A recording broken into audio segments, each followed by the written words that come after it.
I was going to suggest, since I'm driving, that we even more so ponder, if not pounce upon, some of the letters and questions that have come in to us here that I mentioned once already last week regarding the apparent complaints of some people of words, the impotency of words. And it was not just directed at me or us doing this, but that kind of whining and complaining. There is much more to it, and first off, let me point out that this is nothing new. It is not suddenly something that's happened in the modern day of people bemoaning the facts and complaining, whining, stating, opining, musing, and otherwise yammering about the impotency, the futility of just talk. This is nothing new. The best information I currently have access to is that it was between 45 and 60 minutes after man first began to talk that somebody complained about it on that same basis. That come on, that's enough of talk. But now, could we all suggest to ourselves that we look into this a bit more obliquely, if not deeply? Well, first off, the obvious should be that people are not really complaining about words. They're complaining about old words. And a little more to the background energy behind this, the kind of basic structure under this, is of course that it's thought that they're referring to. Although, of course, talk is an example of it, but it's thought. And it is not, even though people have said so, it is not that humans complain, just ordinary humans, about the thought processes. Although sometimes it sounds that way. I can give you some examples in a second. But they are complaining about having the same old thoughts.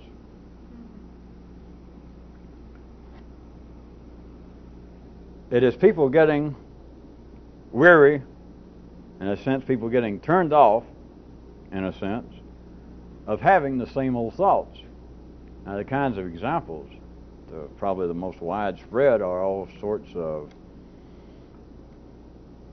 so-called religious rituals, undertakings, Zen sitting, prayers, all kinds of chanting. Back to the Zen for a second. That idea that I'm just using that as a catch-all, as it's been translated into Western literature and words, the idea that in some way that the mind makes people sick because of the tossing and turning, the uncontrollable nature of just the yammering of your own mind, and through some sort of spiritual activity, you might be able to calm it. And if you could do so, it would be of some great transcendental benefit. And as always, if you'll note, if you can find the history of this in your own nervous system, you know, not necessarily go out and try to read about it, but there are followers, ipsedixit, disciplined followers of such things as Zen, who have never had the experience. And yet when they just hear that if you will sit and just try and contemplate what it would be like if indeed you could fill up your navel instead of lint with the hearts of agents from MCA, representatives of the Teamsters Union, their conscience. But anyway, just sit around and meditate that in some way could eventually, if the stars are just right and if the cosmic forces get in line, that your mind would suddenly be calmed. It would be, and they have all sorts of enlightenment, Navarin, etc. And people who never experience it, millions and millions of people throughout history, will immediately proclaim themselves in favor of it, will even try to pursue it in some way, having never had the experience, just the description, that if I could calm the mind. But note, then will come out other ways that if, say, somebody was taken up by that idea, and you can find examples, of course, into Western religion, but I'm just picking one that maybe would be a different kind of example. And if you had somebody who was so wired and refined to be interested in such things, they'd read about it and you said, you believe that it would be a benefit if these kinds of exercises would just almost stop thought. And the kinds of people interested in it, just as prevailing, would say yes. You know, have you ever experienced it? No, but I have no doubt that that is what would be at least in line with my search. It might be the finality of it. If I could just stop this garbage. But they are not complaining about the thought process. Now, it would be an easy step. All I'd have to do is question them in a certain way, and they might do it of their own volition. That they would actually say, it's this kind of thought processes. And of course, nowadays they'd probably get into unconscious drives and traumas and childhood experiences beyond the conscious recollection that are driving me, tormenting me. And it might be an easy step for them to say, the idea, the way I interpret what I've read about these kind of Zen disciplines, if I could stop this, I would be satisfied. I would take that as being a life fulfilled. And if I then said, you mean you're actually saying it's the thought processes? Yeah. I'm speaking again for a generic, civilized, sane person that are interested in, might be interested in such affairs, and they would say, I do not feel like I'm going crazy. I've never had myself committed, and I don't take any drugs. I've thought about it, but sometimes my mind just nutso. It's just a waste of time. I sit around, I try to read books on important matters, science, religion, philosophy, and my mind just runs on like some kind of cheap UHF TV or some cheap AM station way up on the right-hand end of the dial. It almost makes me sick. I guess I can live with it. As I said, it hadn't driven me crazy. But by God, it is inconvenient, and it interferes with other dreams I have of trying to think, trying to ponder weightier matters. And so if I said, so you would say that if there were some discipline that you could do or some exercise that would just stop this, would you take that? And if we don't go any further, we're not going to say that then you could go ahead and think other matters. My suggestion is to you, not just now, but throughout history, presented to people, and life has done it in other ways, but they would say, yeah, I'll take that. And if I said, and there's no guarantee what will happen after that, but at least you can find some way, if you'll do an exercise I show you, or take this pill, whenever you want to, more or less, this thing will just shut off. They'd go, yeah. Now, sure, a lot of you know that. I don't have to prove anything, because many of you at one time would have went, yeah, I'll take that, wrap it up. I'll take it. That if I could just do that, then I'll worry about what else comes after that. Prayer is a form of it. Many drugs, alcohol, they're all, of course, of questionable value if you get past the idea of dreaming and talking about it, if you begin to get interested in it actually occurring. But the idea is a little beyond that, of chanting and praying. It's all on the same lines. That, in other words, instead of just trying to stop this mechanical babble, the ideas behind chanting, just in general, use that in quotation marks, all forms of chanting and prayer, is like not to stop thought, but to change it. You know, prayer beads, worry beads, people saying mumbling, it's like to interfere with this. But note what it really is. They don't look at it this way, but they're attempting in a way to replace their old thoughts with somebody else's old thoughts. That is, Hail Mary full of grace or whatever. I've been around bricklayers too long, because I almost said what you thought I said. But all that thing them pulling on, and Muslims do it, and Catholics do it, and all over the world people doing this kind of stuff, are sitting down and staring at something, and chanting, saying some mantra. And of course to them, the way it's presented in life, it is supposedly some aid to a higher state or etc. But notice what it is. And they wouldn't even deny it. Because if you say, well, listen, I have some mantras here, I've got something to chant, and I've got some real old ones because I studied with a guy who studied with another guy who studied, and it goes back. I got them, I got those, and they're like $5, and now I've got these new I got these new mantras that my brother-in-law made up. Which do you want? You know which they want. Hey, I want the old one. But notice what it is. That if I can do this, if I sit around and chant, it'll interfere with this kind of garbage running through my brain, but what they're saying is, I'm going to replace my old crappy thoughts with somebody else's old crappy thoughts. Words. Replace all these damn crude, meaningless words in my head, these old ones that just go on and on. Ha-ha, I'll replace them with somebody else's old words. We're talking serious marching of progress. I'm just glad that John Philip Sousa is not alive to have to see this. Just a joke. Now to get a little more specific in line with some other things we were talking about. At a greater dimension, tied with 4 or 5 things we've been talking about, look at the energy behind all of this and see that life is simultaneously encouraging and requiring both repetition and variety. And it's happening simultaneously. It is life saying, there are several ways to put this, I'll give you the easy one, or try to.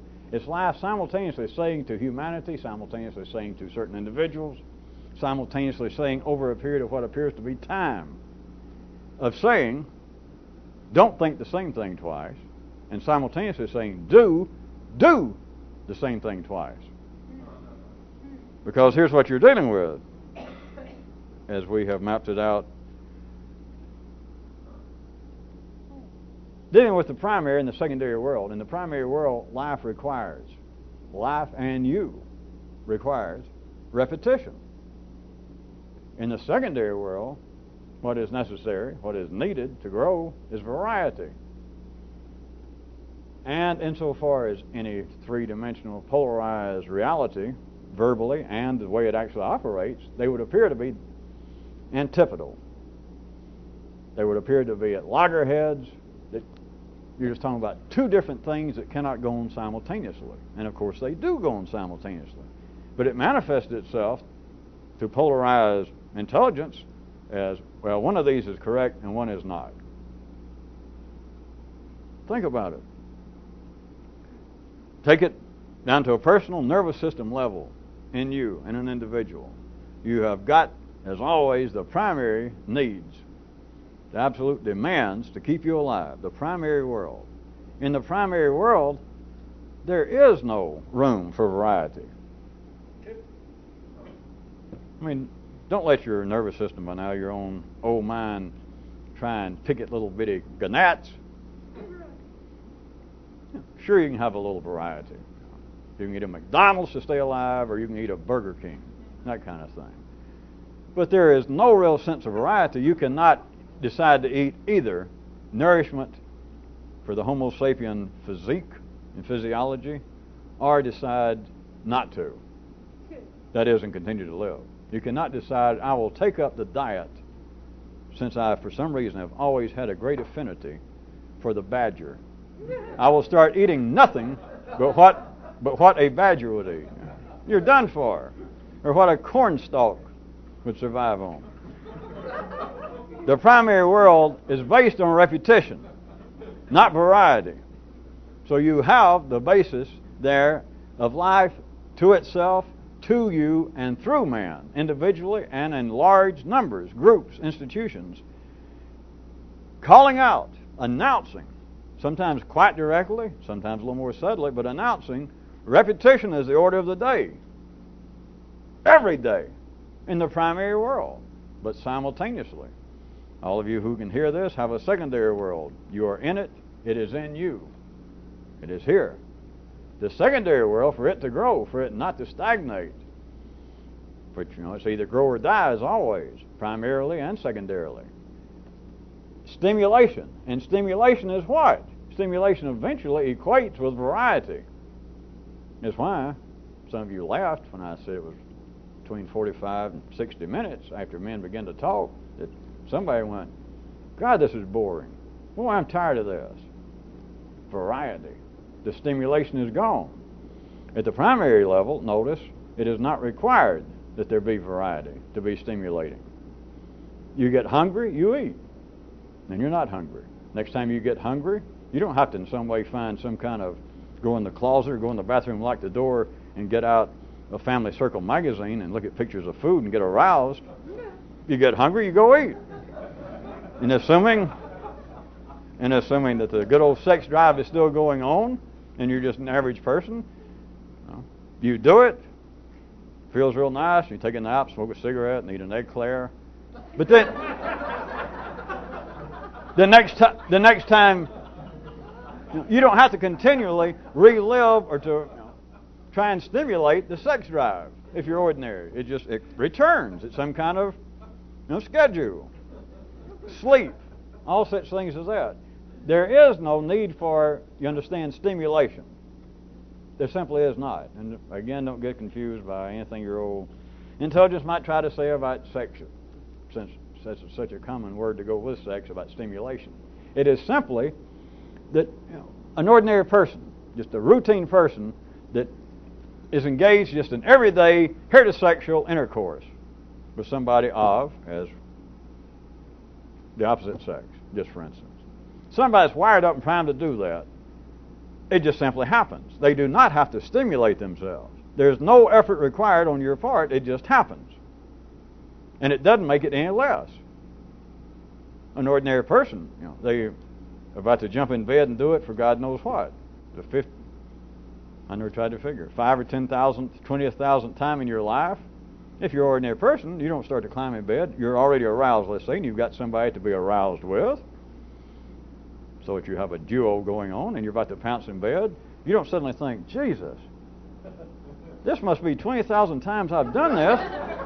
Isn't there something else to do? Contraire, this has nothing to do with morality, etc., but as all of you know, life has always said, if there is something else to do, like instead of actually engaging in sex, the people that tie each other up, or let's play out games, they never engage in sex, the general attitude of the city of life is they call them out of the ordinary. That's a little fishy. It's got nothing to do with morality, got nothing to do with anybody playing around with some kind of sexual game. The point is that if that's required, even life itself, other ordinary people, well, that's a little weird. Such as is why I start off the other joke. I didn't want to get you mired down in this, but of me saying go in the bathroom and lock the door and get out pictures in a magazine of food. And you all laugh because you realize that's not necessary. If you're hungry, you're damn hungry. If you're horny, you're horny. But you don't have to sit around and stimulate it. That's the primary world. That is life talking about repetition. There's only one way to satisfy hunger. Eat. Get hungry, eat. Get hungry, eat. Get horny, fornicate.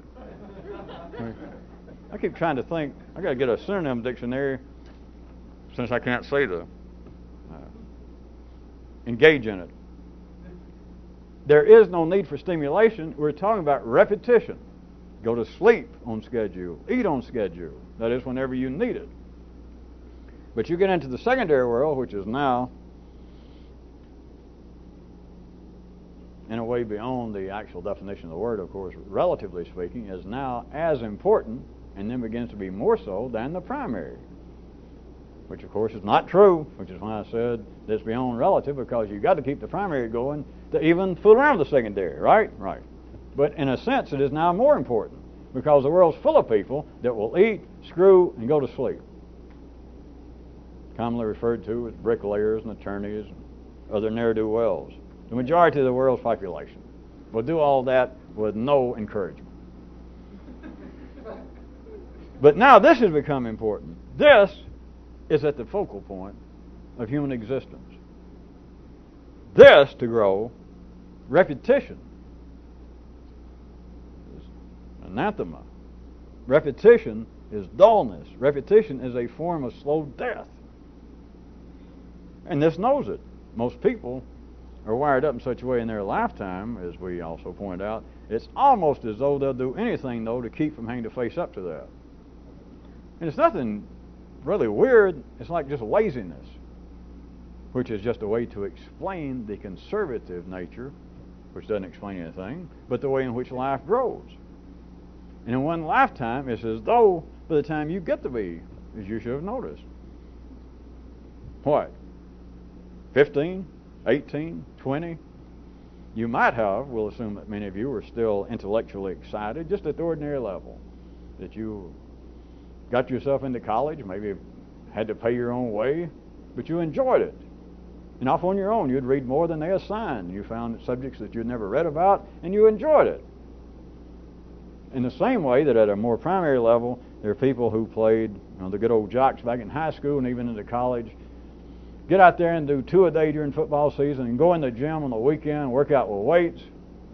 But then they get out of college. And then what happens?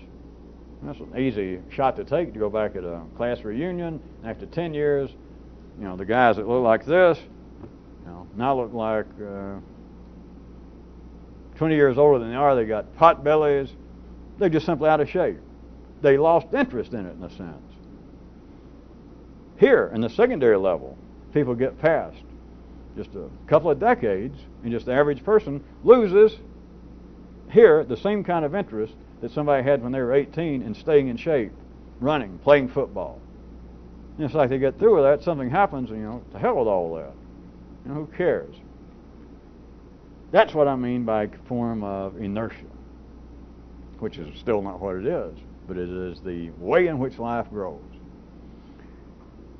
The variety, the necessary stimulation to this is almost a deed never to be done again by the time most people reach the age of majority.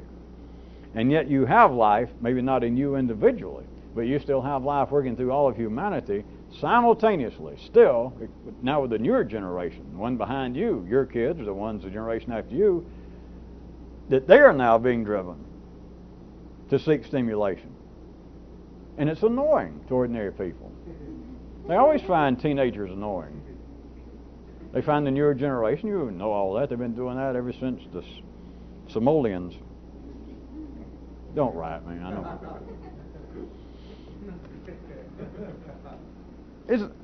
It's annoying for somebody to be seeking stimulation when you're not. That's not the way it comes out. If you were impotent, if God forbid, but if you just fell into being impotent suddenly, I assure you, you would find it irritating of other people dressing up in sexy clothes and seeing other guys go out and chasing women still, and your libido had bit the El Dusto. You'd think, boy, the whole world's become sex crazed. Something ought to be done about this. Maybe I'll start a group to stamp out sex after you're 20 or whatever age you are.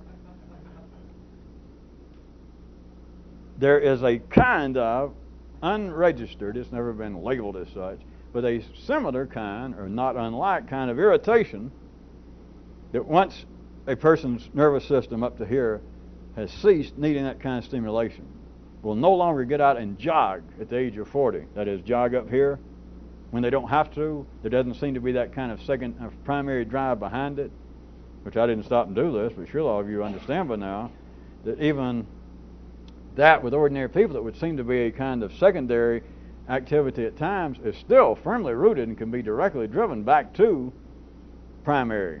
And it's normally sexual, fighting for pack position. And so for somebody just an ordinary person after the age of 20, let's say, to actually be trying to stimulate this is not unlike somebody 65 years old out jogging every day, regardless of what, regardless of weather, regardless of what other people may say, they just do it. There'd be a kind of not dissimilar for an ordinary person to continue trying to stimulate this, because after a certain age, they don't seek any more variety. Variety annoys them. It's the old idea of the old joke, or it is now, of, what's a conservative? Political joke. And a conservative is a liberal that's past 21. Now, I guess maybe we should say 30 or something, but some of you, I assume, get the point. It is though you're having to live in two worlds, one of them absolutely driven. And ordinary people, of course, do not translate as such, but the one world, the older world, absolute driven. Life absolutely demanding repetition. The repetitive nature of the primary world is its health.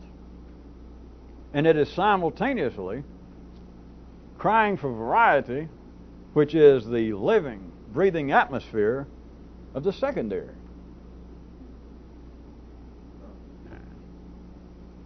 I don't guess there's any doubt that all of you can see in quite simple terms that from a polarized, three-dimensional view, those things would appear to be diametrically opposed. I mean, you cannot have limited choice and variety. Remember, they're just two opposites. And yet that is what is going on in life. And some of you that might care to look externally, you can see that different groups, institutions, cities, states, religions, all sorts of things, can apparently be in mortal conflict on that basis. It comes out in other ways, they describe it in other ways, but that is the basis of it. Is one of the groups being driven more by the primary needs in relationship to somebody next to them, another group of people that are now being driven more, relatively speaking, by the secondary world. And that will put them in mortal conflict. And it'll come out in other ways. They'll begin to wave banners and holler about freedom of religion or fights over territory or some group over here stole their water rights, and that's not it. I mean, that makes sense. That's the only sense it can make historically. That's the only sense it can make to ordinary intelligence, because it could not deal with the kind of idea I'm pointing out now. It would be too dangerous. It has to have its own self-destructive mechanism built in so that there is something to say, because, why do you hate this group over here? Well, because they keep running over the border here and trying to steal our water and get into our crops. And that's not it. Oh, that's it. But that's not it. The it is a conflict between the primary and the secondary requirements of life. And if you care to look further inside of an individual, you have got that same sort of situation will arise, wherein the person seems to be self-opposed in their own nervous system because of the drives, the voices coming out of life, of repetition in primary affairs, and simultaneously the cry, the absolute demand for variety in the secondary. And people feel as though I may be coming apart. I don't know which way to turn. Or one day they do one thing, and the next day could be the next minute, go, Jesus, why did I do that again? I've got to stop this. And then the feeling, here I am doing it again. I didn't even notice, but here I am doing it again. It is a kind of, at the three-dimensional level, a continual conflict between variety and repetition. And they are both required. You could not live even as an ordinary contemporary person. Forget doing anything extraordinary. You can't even exist at the old city level without there being some nourishment in both worlds. That is, that you are doing certain things repetitiously, and you're doing some things that are crying out for variety, for more stimulation. And without them even understanding the aspects of it, they feel themselves in conflict, because at that level they are in conflict.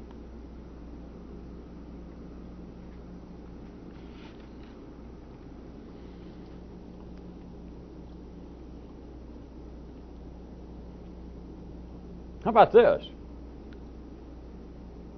Since it's not moral at all, but consider the strength, the power that religion has served and exercised in the life of man, you could look at it, I'm going to put it to you with nice simple terms, but then consider what we just talked about the energy behind it. In the primary world, repetition is virtue and variety vice. And in the secondary world, it's just the opposite. And I was going to even say, consider it further if you would, all of the religion's ideas throughout history of sin. Consider this, that the actual energy behind the concept of sin could be a pointing at misplaced repetition. Because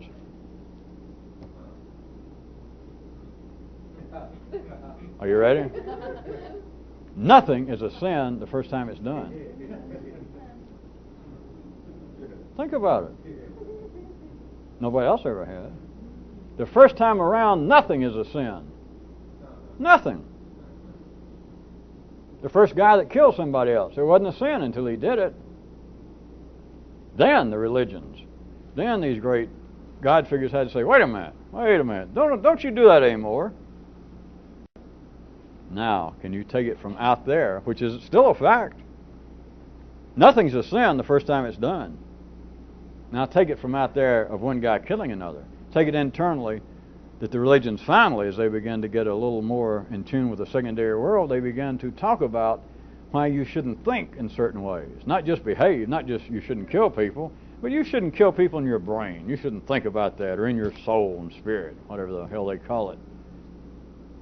They're talking about, I'm suggesting to you, misplaced repetition. That is, as life gradually, even out in this broad spectrum of religious institutions, is still saying, hey, don't think the same thing twice. But imagine that's going on in an ordinary nervous system of don't think the same thing twice, and it's simultaneously saying, do the same thing twice. Which easily runs into the nervous system translating that into thinking itself. In other words, don't think the same thing twice, but do think the same thing twice.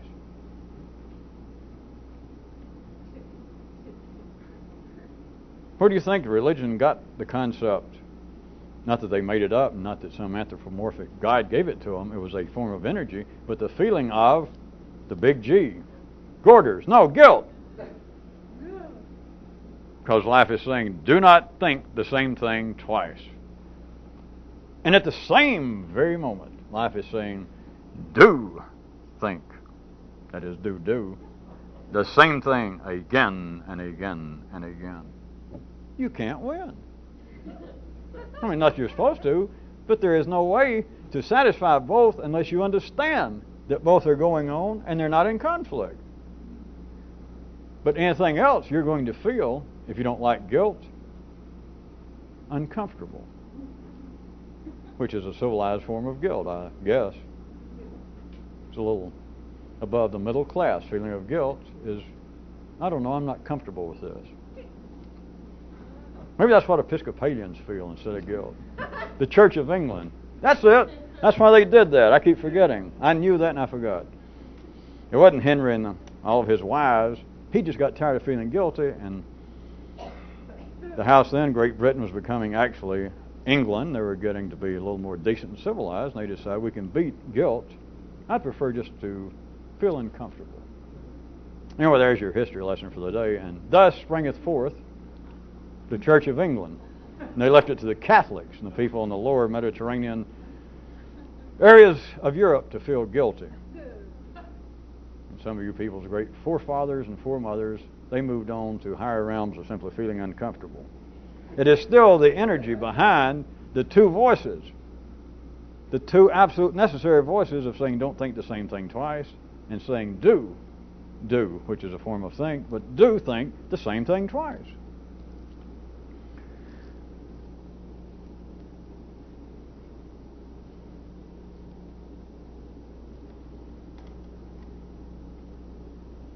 If you need any more example, there's one that's always in everybody's face, an example that cannot be translated by ordinary intelligence. In a great division, which is still going on, the primary and the secondary world, or Paleo Land and 2000ville. I personally still like that. That is the older end of your nervous system and the younger end, primary and the secondary world. In those two extremes, you have primary peoples involved with this, of putting out a disproportionate, a larger number, forget disapportionment, I guess, a larger number of offsprings. The more the people are primarily centered, the less civilized areas of the world right now, they turn out far greater numbers of offspring than the more civilized. The more you get into the secondary world, the United States, Western Europe, the birth rate goes down. The more you get into less civilized areas, it goes up. I didn't discover this, but notice the way it's referred to. If anybody refers to it in the city, they have to. It's got to be because of something.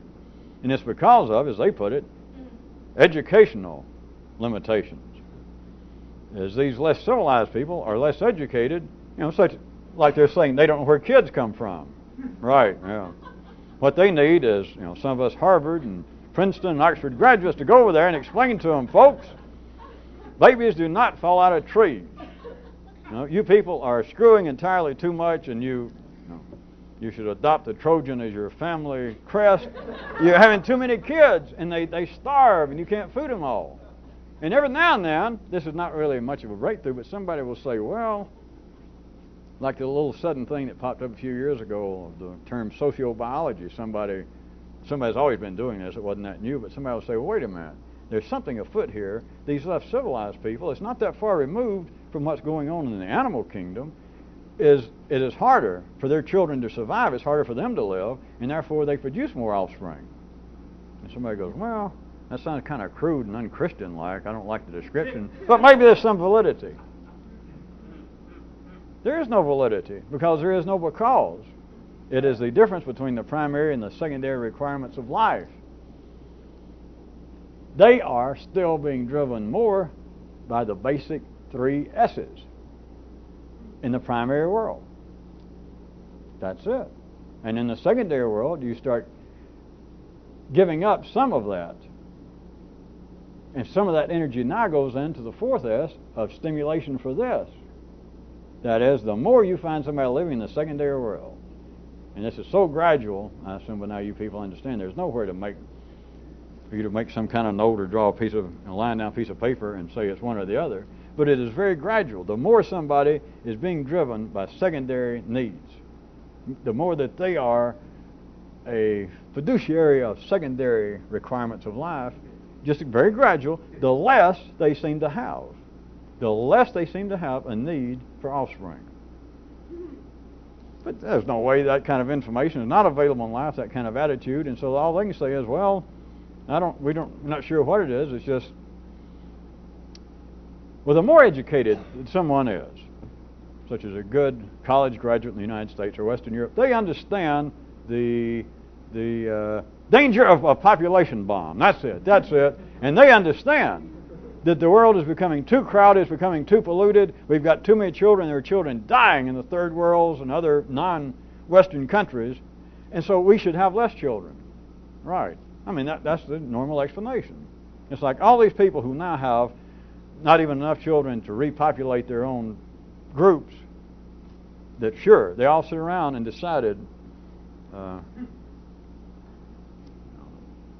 Grenhilda, let's don't have any children because I am very concerned over the population is growing at such an increasing rate that our foodstuffs on this planet. And she goes, I've been thinking the same thing, Hubert. So we won't have any children. Right. We all know that's what goes on. I'm trying to give you a simple, what I said, right in your face explanation or example of something that cannot be explained through ordinary terms. But there it is.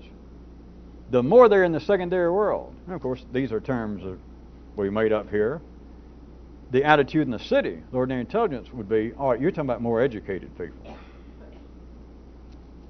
No, but that's the best they can do. Now, so you're talking about more educated people, and they understand the danger of overpopulating the great spaceship Earth, and we've got to take care of this dear planet.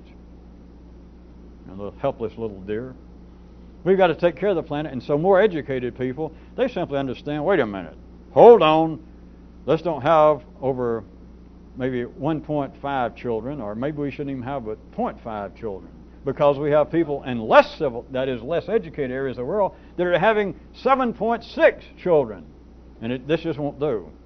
And so all of these nice educated people go, that's true. All right, no children, we'll have no children. It is that the more a person, the more a group is fulfilling secondary responsibilities, the less they are tied to, the less they are feeding as directly off of the 3 S's. They end up being more concerned, and children are not just it. You do not have people in primary areas, less civilized areas, as they would call it, out jogging. You have yet to see on National Geographic anybody being in Mongolia, New Guinea, and you see people out putting on their shoes and doing stretches, getting ready to go out running. Nobody jogs. Nobody jogs. They do not deal in cuisine. They eat. You get into the secondary world, a gradual process, but there are valid examples. That's why I'm saying in your face. They're right there. They're just not translated in any way that makes any subversive sense. It is when you get more and more in the secondary world that you are less directly being driven by, reacting to the primary, the three S's. Do you follow? You still have to pay them some mind. Ha. You've got to eat. And somebody, even in the Western world, even the civilized world, has got to do some screwing and have some kids, and you've got to have somewhere to get in out of the rain and the thunder. But the more you are in the secondary world, the less it is a direct tie. It's why people are out jogging. Do you see? Whereas in areas that is more directly still tied to the primary, they don't need to jog. It's 12 or 14 hours a day, going around looking for a yam, or trying to find some water or some berries. Who needs jogging? You do not.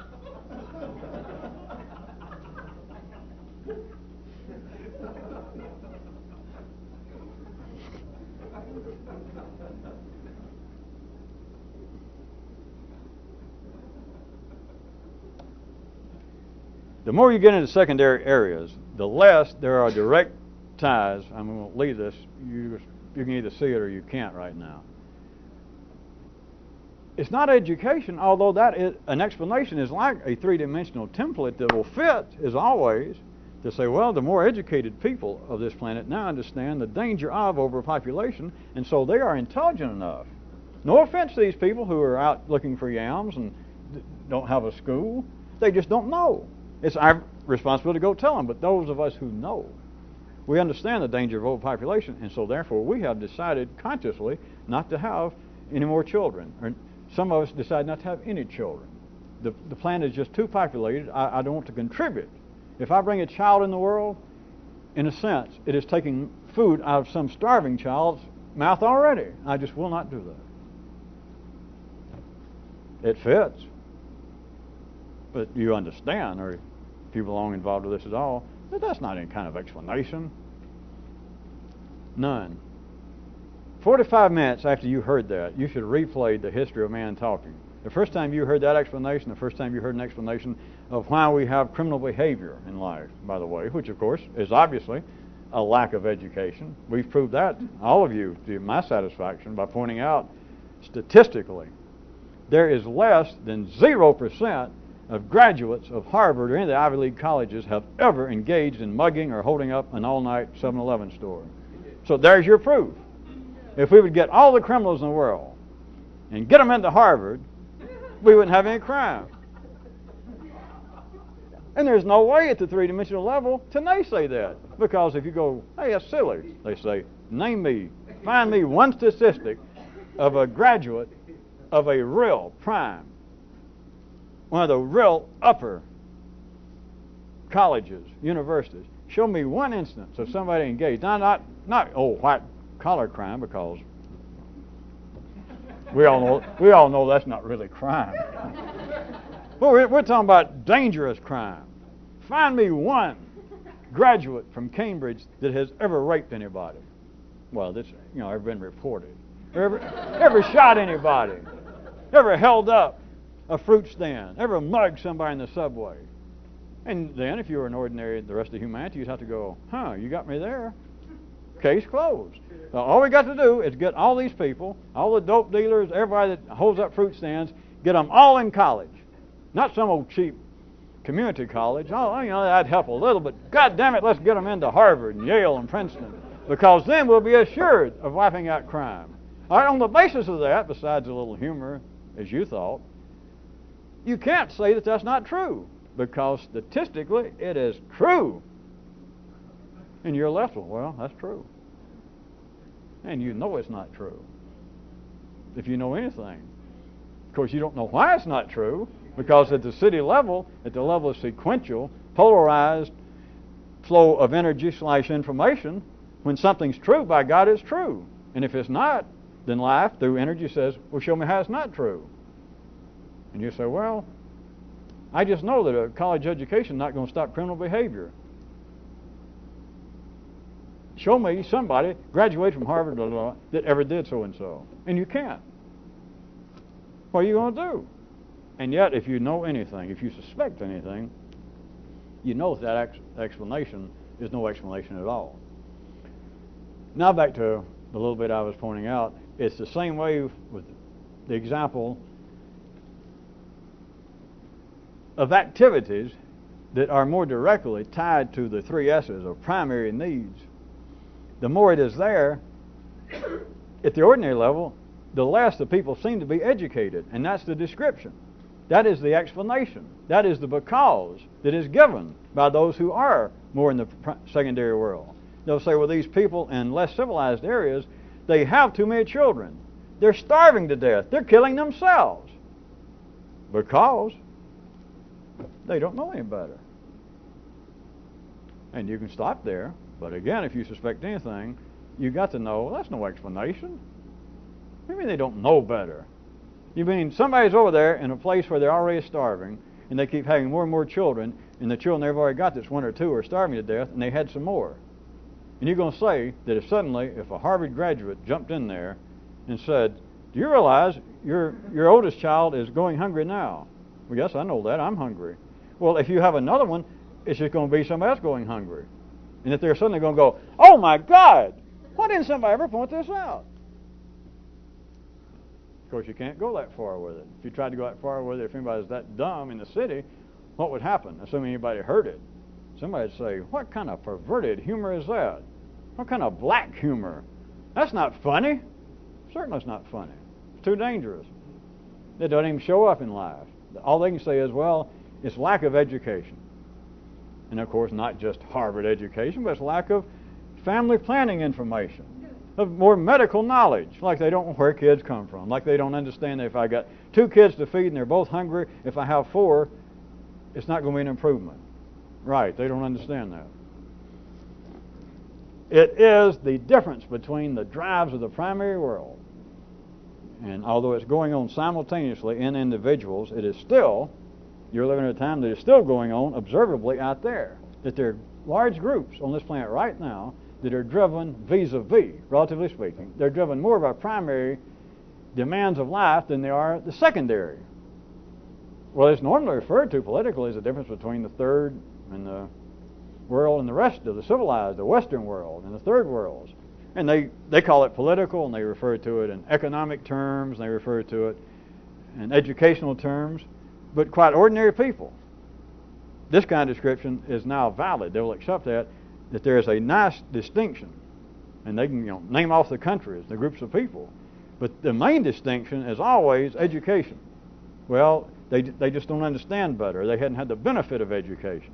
And what they're pointing out, that is what life is driving this verbal description, this map, is the difference between primary desires and needs and secondary. But they exist simultaneously. But it is right in people's face. And it's inexplicable, all the way from criminal behavior to overpopulation. But the more you get into secondary areas, and it's not that they're right, but the more you get into secondary areas, the less the people involved are being driven directly by the primary. And thus you find the example I started out with on this longer than I expected side trip, is you find the population goes down. And it's not because they understand anything. It's they are now, in a sense, getting as needy of intellectual stimulation as they are sexual. As they are needing a kind of intellectual, mental group of offsprings, intellectual children, as much, perhaps more so, than they have the real need to have little physical Grunhildas and Huberts running around the house.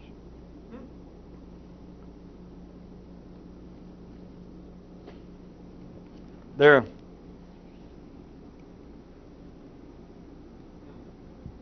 idea that we already floated, that ideas that are usually user-friendly to the old intellect are not necessarily bargains to a revolutionist. They're certainly not the bargains they once were. Because any idea that is user-friendly to the ordinary is outdated. It is not stimulating. It is a form of repetition, or it would not be user-friendly. And by user-friendly, in a wider sense, since some of you seem to be engaged in your own private form of nonplusedness, conventional wisdom, the ordinary sense of reality, propriety, civilized behavior, science, morality, all of those are user-friendly in some particular area. That if we were talking about, to take a somewhat sarcastic example, if we pop down in the midst of Rome, Italy, we would assume that everyone is engaged, driven by, mapping their life by the user-friendly ideas of Roman Catholicism. Because that seems friendly, but it is not a bargain. It is not of any value because it is a form of repetition. That's why it is user-friendly. That is why you liked hearing Stairway to Heaven by Led Zeppelin for the 10,000th time back when you were in the 60s. And of course you would say, if somebody said, why in the hell do you keep listening to that? And you say, I like it. No, you keep listening to it because you keep listening to it.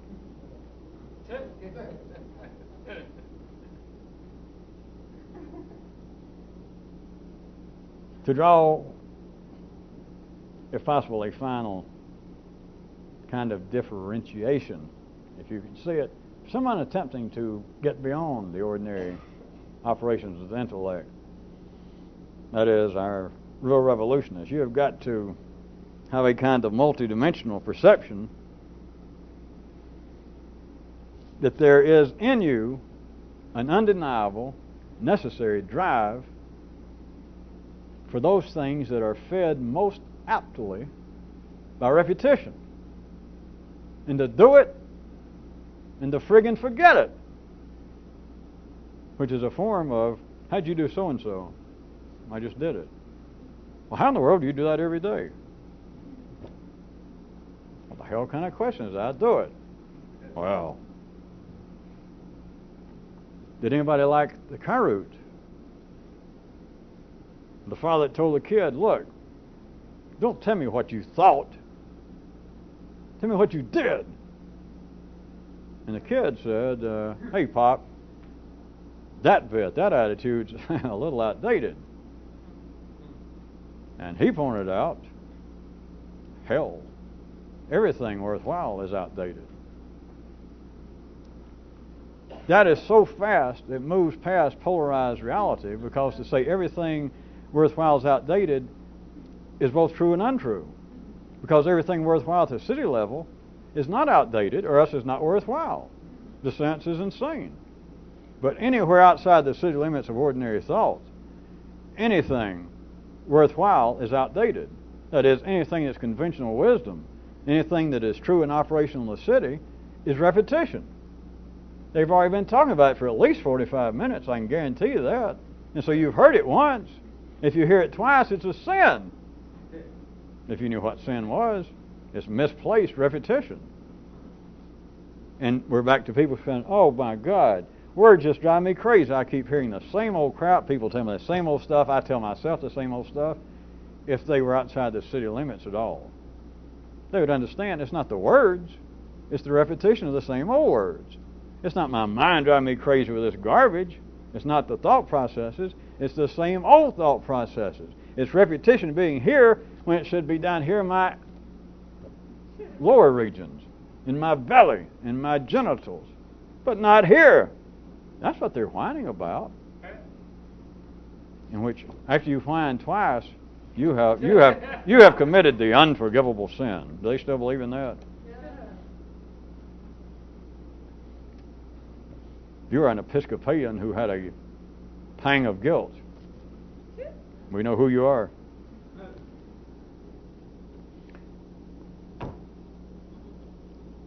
You can try it this way. If you want your tattooed epitaph for the night, is repetition when necessary and profitable, and refusal when possible. There, in one sense, we have spoken for both worlds. I don't know whether both worlds heard it. Based on this reaction, I don't know whether anybody's one world heard it. Repetition when necessary and beneficial. Variety when possible. That covers it.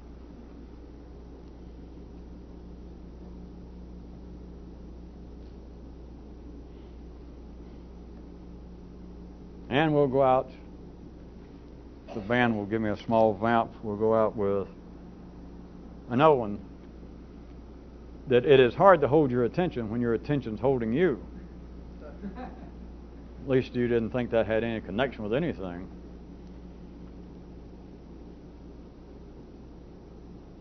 It's hard to develop